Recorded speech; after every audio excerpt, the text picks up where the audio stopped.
ওম সাইরাম, জয় সাইরাম, সাই তুমি অদ্ভুত। এই চ্যানেল থেকে আমি রূপালী বলছি। প্রথমে আমার প্রেয়ার বাবার কাছে শতকোটি প্রণাম। বাবাকে সবাইকে তুমি ভালো রাখবে।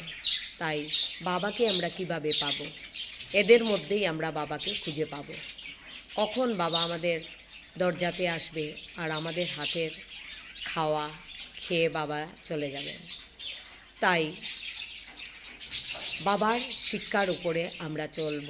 কেননা বাবা সব সময় বলে গিয়েছেন, পশু পাখি সবাইকে, ভিখারি সবাইকে খাওয়া দিলেই বাবার পেটে সেই খাওয়াটা চলে যায়। তাই নিজেদের গড়ে কিছু না কিছু রোজ ভালো কাজ করুন।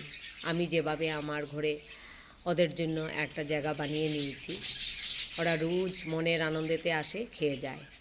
আপনি বুঝতেই পারবেন না বাবার আশীর্বাদ কখন আপনাকে পেয়ে নেবেন আপনি।